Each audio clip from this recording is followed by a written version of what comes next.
mata kuliah kita hari ini itu bernama sejarah lingkungan. Ya, nanti akan saya tanya-tanya ya pengetahuan awal kalian tentang sejarah lingkungan itu seperti apa. Tapi saya jelaskan dulu deskripsi mata kuliahnya itu seperti apa. Jadi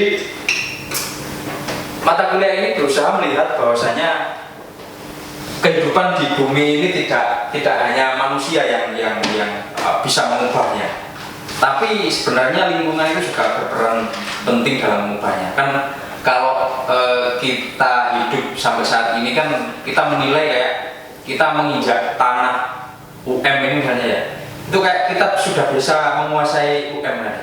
Padahal sebenarnya tanah itu atau mungkin wilayah itu ya itu bisa memberikan satu dampak kepada manusia. Misalnya ketika kita di UM ini tidak bisa memanage tanah dengan baik, tidak mungkin bisa jadi gedung. Ya, jadi nanti mata kuliah ini kurang lebih tidak hanya ngomongin masalah bagaimana manusia merubah, misalnya merubah tanah UM ini menjadi kampus, tapi bagaimana sih tanah itu atau lingkungan itu bisa juga merubah manusia. Ya, jadi di sini di dalam deskripsi mata kuliah ada yang saya sebut sebagai hubungan timbal balik antara manusia dan lingkungan, ya, atau manusia dan alam di masa lalu. Nah, setelah itu saya akan menjelaskan RPS, ya, rencana perkuliahan dalam satu semester. Seperti yang adik-adik lihat di sini, ya, mata kuliah ini namanya sejarah lingkungan. Ini baru, mata kuliah baru. Bukan mata kuliahnya yang baru, mohon maaf. Namanya yang baru. Sebenarnya dulu itu sudah ada di kurikulum sebelumnya itu namanya sejarah ekologi dan konservasi. Oleh sebab itu dalam mata kuliah sejarah lingkungan ini kita tidak hanya membahas masalah lingkungan tapi juga masalah ekologi juga dan konservasi. Nah, beberapa hal yang akan kita pelajari itu kurang lebih ini, ya, tentang pengertian ekologi, konservasi, lingkungan, kemudian konsep dasarnya seperti apa, dan yang paling penting yang poin nomor 3 ini mengidentifikasi permasalahan lingkungan khususnya di masa lalu, karena kita belajar sejarah, gitu ya, bukan permasalahan lingkungan saat ini tapi permasalahan lingkungan di masa lalu. Untuk apa tujuannya? Memunculkan kesadaran lingkungan hidup, ya, kurang lebih seperti itu. Nah, dalam RPS ini sudah ada rujukan-rujukan yang bisa dibaca oleh adik-adik, dan juga sistem penilaian yang akan kita gunakan, ya. Sistem penilaian nanti dibagi menjadi 6 ini, ya.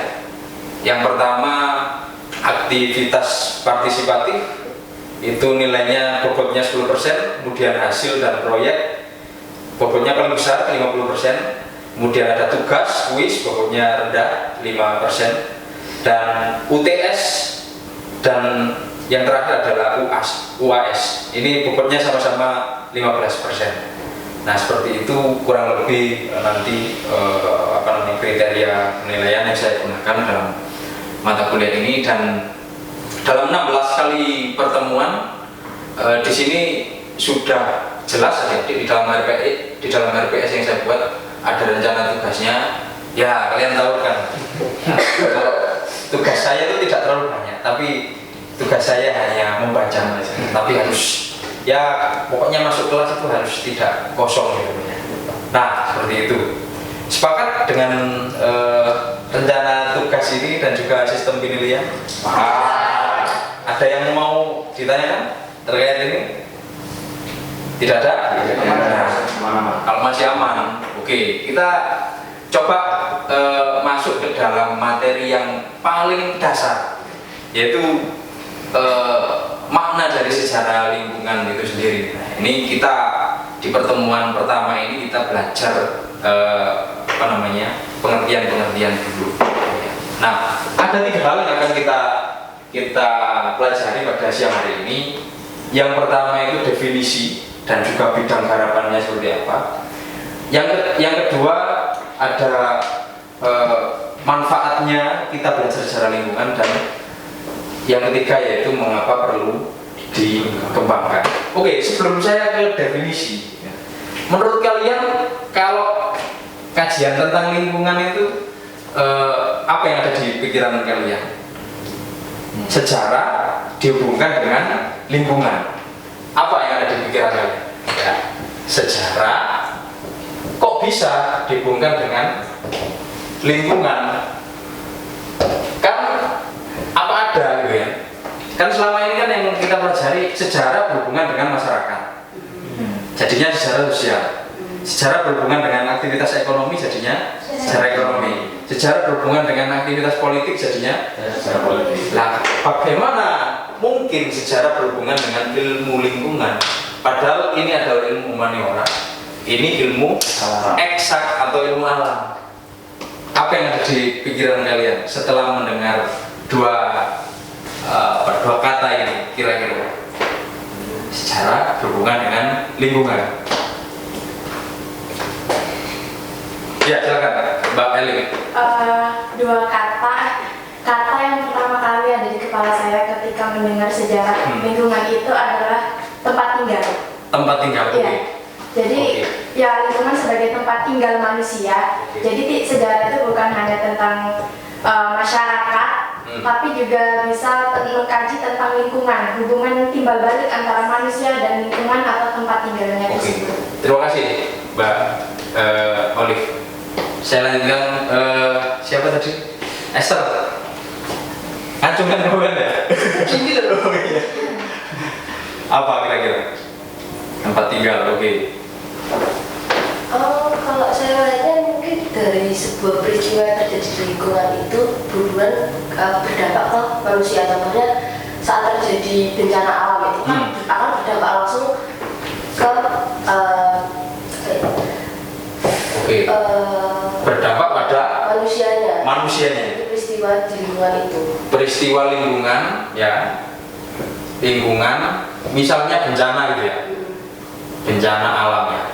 Ini akan berdampak pada manusia. Oke. Cukup lah. Kalian sadar nggak? 3 konsep yang disebut oleh dua teman kalian tadi. Tempat tinggal, peristiwa dan apa itu? Manusia. Itu konsep apa? Konsep dasar ilmu sejarah.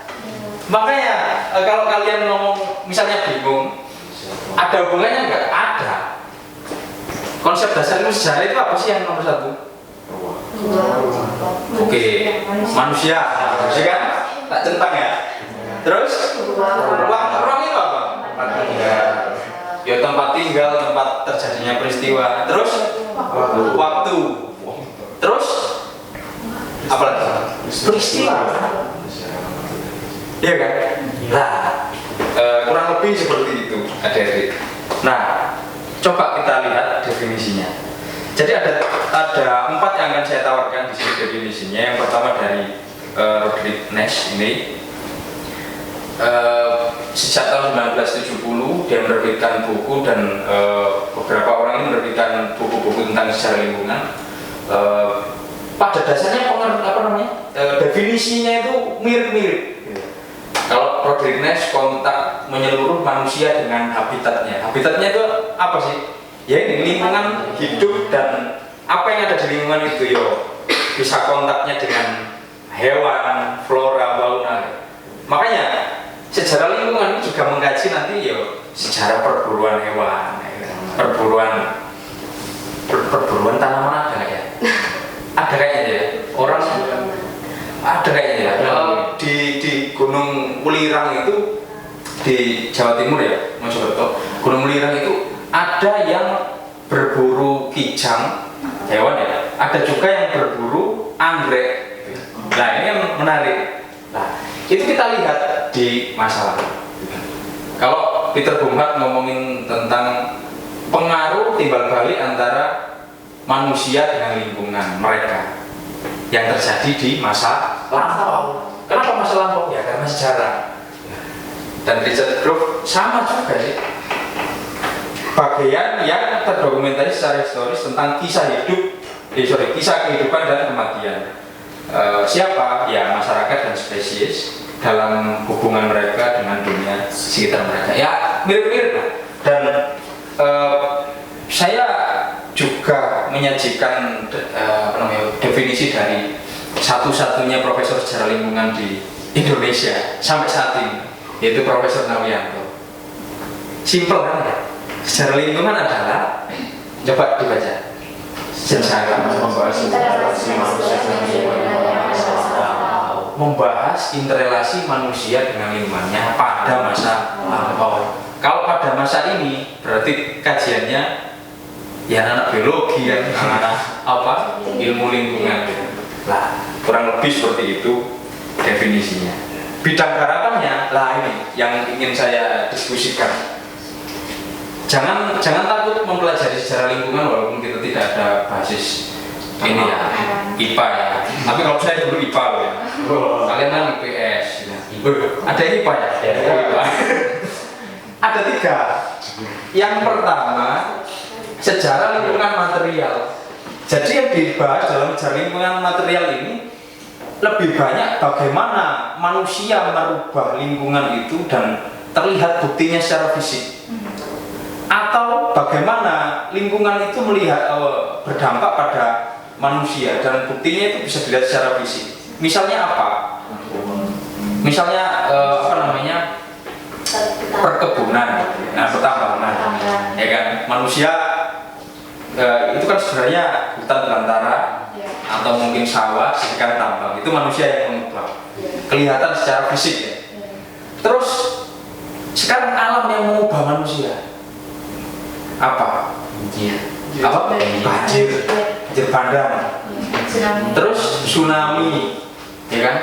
Erupsi gunung berapi. Lah itu kan bukan kekuatan manusia ya, tapi kekuatan alam. Ya ada juga yang ngomong kekuatan Tuhan kan ya. Ya kita sekarang tidak kuliah teologi ya, tidak kuliah agama ya. Oh itu ya, yang secara lingkungan material atau dalam bahasa Inggrisnya itu material environmental history, seperti itu kalau menurut Jan McNeill. Kemudian sudah berapa menit ya saya? Aman ya. Kemudian yang kedua sejarah lingkungan intelektual atau kultural. Jadi kalau menurut McNeill ini dia menyebutnya intellectual or cultural environmental history. Ini apa yang dimaksud? Jadi ekspresi kultural dan seni yang mengungkapkan fenomena alam. Jadi bagaimana manusia ini melalui pengetahuan lokalnya dan melalui persepsinya itu melihat alam. Misalnya dalam contoh gunung berapi, Semeru atau mungkin gunung Merapi atau mungkin gunung Kelut. Orang lokal melihat gunung itu kan ya itu bahaya, tapi kan menurut mereka kan saya harus tetap tinggal di sini karena tanahnya subur.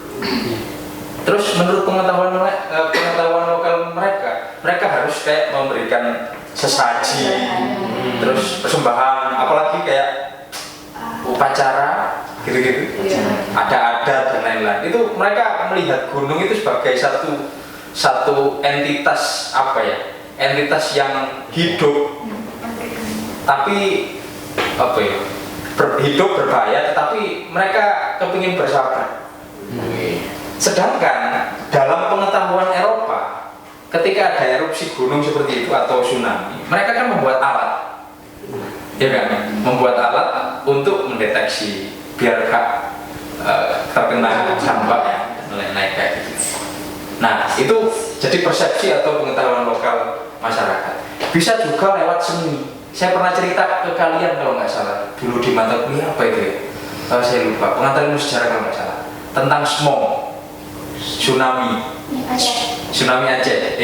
Smog itu kan syair, ya syair yang dinyanyikan oleh para tetua, para bapak ibu atau mungkin kakek nenek kepada anak-anak dan cucu-cucunya mereka. Dia menyanyikan syair semong. Ternyata syair semong itu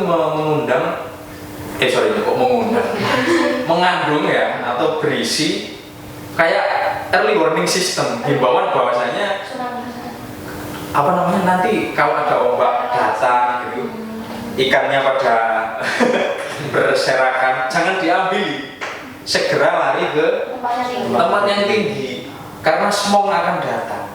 Tapi smognya tidak populer. Yang lebih populer di internasional, kenapa? Tsunami. Padahal itu bukan bahasa kita kan. Kayaknya bahasa Jepang kan ya? Tsunami. Nah makanya, ini yang paling jarang ada diteliti orang, yang varian atau bidang harapan nomor 2. Ya. Dan yang terakhir, ini yang paling banyak diteliti orang, yaitu sejarah lingkungan politis. Jadi bagaimana kebijakan-kebijakan politik itu menentukan perubahan lingkungan atau menentukan tata guna lahan dan lain-lain. Misalnya kemarin kan ramai di Malang ya, ramai kalau pohon-pohon di Jalan Ijen itu kok Jalan Ijen Suhat ya, mau ditebangi, padahal Suhat kan banjir. Jadi kan maksudnya seperti itu. Bagaimana kebijakan itu akhirnya berdampak buruk atau berdampak baik gitu. Misalnya negara ini memberikan konsesi tambang kepada ormas, Muhammadiyah, NU dan lain-lain. Nah, apakah itu akhir-akhir ini kan ngasih konsesi tambang ke kampus juga kayaknya? Kalau nggak salah ya, dengar-dengar begitu. Maksudnya apakah itu berdampak baik? Tentu ada baiknya untuk kampus dan lain-lain. Apakah itu berdampak buruk? Ya tentu ada. Nah, sejarah lingkungan politik mengajarkan kita seperti bagaimana kebijakan pemerintah maupun kebijakan politik yang dimunculkan oleh pemerintah pusat sampai daerah itu ini memperbaiki lingkungan, apa malah memperburuk lingkungan. Nah, oleh karena itu di dalam sejarah lingkungan politik ini ada juga yang disebut sebagai environmental movement atau gerakan lingkungan. Ya, banyak sekali ya gerakan lingkungan yang ada di misalnya di Kota Malang, gerakan lingkungan menolak pendirian perumahan Ijen karena dulunya kan itu hutan kota yang di mana itu Langsep ya, dan Langsep gitu. Terus gerakan lingkungannya siapa itu yang meninggal itu Salim Kancil yang memprotes pertambangan pasir besi di Lumajang dan lain-lain. Itu bisa ditulis, bisa digarap dalam sejarah lingkungan. Saya yakin ada banyak juga sih yang ada di sekitar kalian. Tapi mungkin kalian belum mengenal ini saja. Oke, sampai sini 3 hal ini. Kira-kira ada nggak yang kepikiran menulis sesuatu gitu? Ada tema sesuatu di dekat rumah saya mas, gitu misalnya. Ada nggak yang terkait dengan bidang harapan secara lingkungan? Sebelum saya lanjutkan ke yang ketiga. Tambang pasir sebenarnya. Gimana tambang pasir? Tambang pasir di daerah saya itu kan nggak ada yang besar-besar. Daerah medium. Iya, daerah medium itu. Sorry, pasirnya dari telur. Atau pasir sungai? Oh, pasir sungai ya. Iya. Pasir sungai itu yang para penambang besarnya itu disuruh ke daerah Ngebel sana. Sedangkan yang kecil-kecil itu biasanya itu ngambilin di kali belakang rumah mereka. Oh, berarti ada penambang yang pakai bulldozer gitu. Iya. Ada yang masih manual. Nah, terus. Nah, dulu itu ada namanya orang yang masih bukan sih, orang yang masih kecil kan biasanya kan namanya dikali-kali itu mas. Terus itu sekarang itu mulai hilang karena yang ngalir ke bawah itu tinggal cucian pasir. Berarti bau. Bukan bau, yang dari atas itu yang ke bawah. Itu jadinya yang tinggal lumpur saja. Lumpur ya? Iya, malah lumpur. Berarti tidak bisa ditambang oleh penambang kecil-kecil yang manual. Nah, itu kan salah satu contoh juga. Terima kasih Mas Okta. Soalnya itu kan mempengaruhi kehidupan manusia juga kan. Ya, kehidupan penambang yang akhirnya bisa dapat uang sekian gitu kan, terus akhirnya menurun. Dulu saya cari pasir Cari pasir juga? Iya, kan di dekat rumah saya. Dekat banget. Oke. Sekarang nggak bisa. Ada lagi pasir ya. Ada lagi Saya Mas di mana? di daerah Harimah. bapak saya Di? Kedewan Wonocolo. Wonocolo. Tambang minyak. Tambang Iya, minyak. Bojonegoro. Bojonegoro. Iya. Oh ya, tambang Iya, minyak. itu kan ada beberapa tetangga atau kayak ya masih keluarga saya yang ikut kayak nambang minyaknya gitu kan Mas. Manual ya. Iya masih manual dan itu kadang kayak saya lihat kalau ikut bapak saya pulang kampung itu kayak lihat ada truk Pertamina. Berarti kan kayak secara nggak langsung berarti di bawah naungan Pertamina. Betul. Iya terus saya kayak mikir kalau kayak gitu kan yang nambah para warganya. Tapi kayaknya kayak bayarannya nggak terlalu tinggi banget. Oh iya karena Iya, jadi kayak lebih yang Iya. menguntungkan lebih ke kayak Pertaminanya daripada warga yang kayak nambang. nambang. Iya. Jadi itu kalau punyanya siapa tadi? Kalau contohnya dari Oktav tadi, sebenarnya itu bisa sama-sama masuk jaringan politis atau jaringan material. Karena secara politis itu kan mestinya mereka harus ada kebijakan-kebijakan yang menentukan bahwasanya tambangnya negara itu harus sekian, nambang di daerah mana, terus yang untuk penduduk lokal itu biar sama-sama dapat itu di daerah mana nambangnya. Kalau ini kan tidak diuntungkan gitu. Itu bisa dimasukkan secara lingkungan politik atau lingkungan material. Daerah itu berubah nggak kira-kira setelah ditambang? Daerah itu Kalau sepengetahuan saya belum banyak berubah. belum banyak berubah. Mungkin kalau di sungai, Berubah sampai ikannya hilang. nah itu termasuk perubahan. Misal kalau yang tambang minyak di Bojonegoro itu, misalnya air sumur warga tiba-tiba mambu apa kan ya, bau apa, terus mungkin tanah-tanah di sekitar pertambangan itu sudah tidak laku dijual misalnya kayak gitu. Nah itu termasuk perubahan juga, perubahan sosial ekonomi. Jadi seperti itu ya. Bisa juga masuk secara lingkungan kultural atau intelektual, yaitu bagaimana cara berpikirnya masyarakat, persepsi masyarakat melihat tambang-tambang itu, yang masyarakat lokal yang penambang kecil tadi. Kenapa sih mereka nggak nambang sendiri aja, atau kenapa mereka tidak memprotes dan lain-lain? Nah, kurang lebih seperti itu. Nah, ini yang alasan kenapa kita perlu ya belajar secara lingkungan. Jadi yang pertama itu ketika kita mempelajari secara lingkungan, kita tuh mengkritik praktek historiografi yang mengabaikan tindakan-tindakan manusia dalam mengubah alam. Kayak selama ini historiografi yang keluar kan, atau yang publish itu kan kayak misalnya sejarah perkebunan, sejarah industri, itu kan mereka enak saja dengan kayak melihat perkebunan itu kayak wah ini nggak berdaya, harus kita berdayakan. Melihat tanah kosong itu ini nggak berdaya, harus kita berdayakan, kita bangun pabrik. Itu kan kayak ada sesuatu yang kayak dianggap wajar, padahal itu tidak wajar. Nah kayak gitu. Jadi historiografi saat ini yang kayak perkebunan, industri itu seringkali mengabaikan tindakan-tindakan seperti itu, tindakan-tindakan manusia yang seperti itu. Karena apa? Karena kan sebagai manusia kan kita juga apa ya ini arogan gitu. Spesies yang arogan ya. Apa contohnya? Kita makan aja bisa makan semuanya, daging, sayur, apalagi banyak kan? Minum juga bisa semuanya. Iya kan? Kambing itu makan daging nggak kira-kira?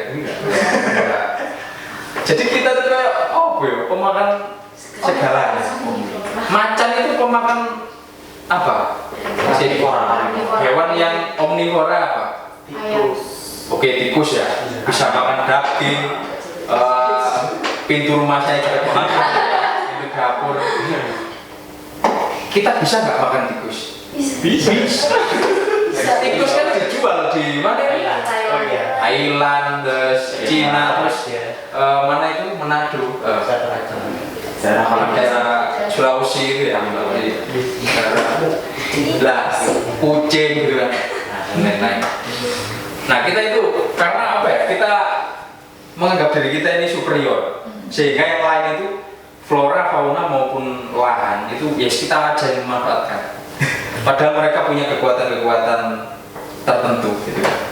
Terus yang ketiga, peristiwa-peristiwa besar dalam sejarah kita ini sebenarnya dipengaruhi oleh lingkungan.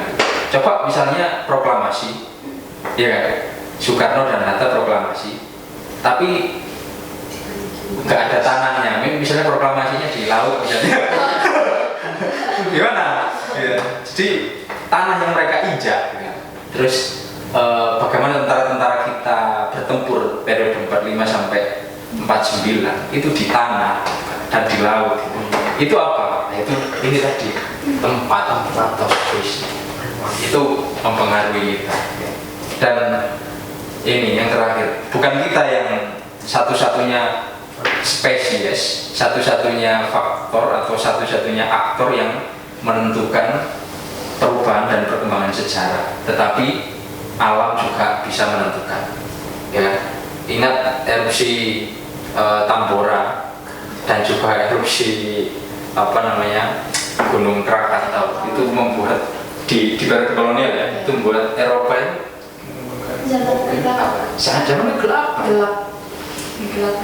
Di Eropa itu kayak zaman apa ya, nggak ada matahari, bukan gara-gara zaman ini ya, bukan gara-gara musim dingin ya, enggak, ketutupan abunya, bayangkan.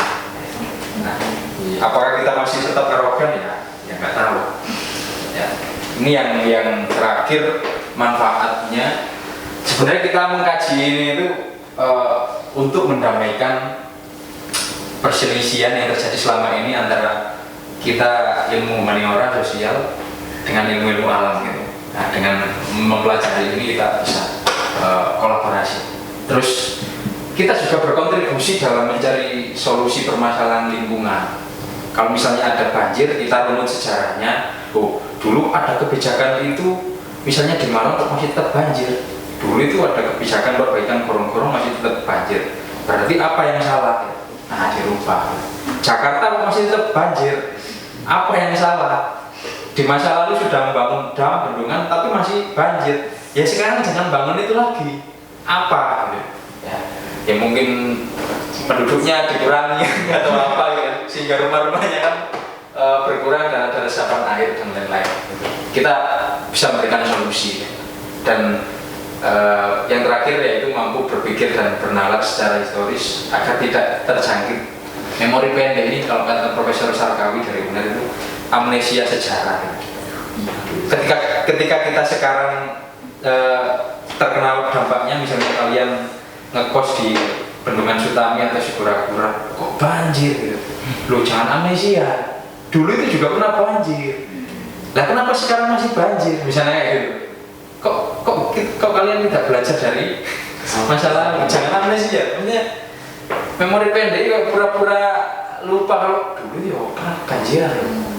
Malam ini mangkok loh ya, lembah loh ya. Kalau Kelut meletus, Semeru meletus, Welirang Arjuna meletus, ya jadi apa? Jangan terjangkit memori pendek atau amnesia. Ya, kita harus mempersiapkan itu. Adik-adik, sekarang saya tanya kepada kalian, kapan memulai menulis secara lingkungan? Terima kasih. Itu saja yang bisa saya sampaikan.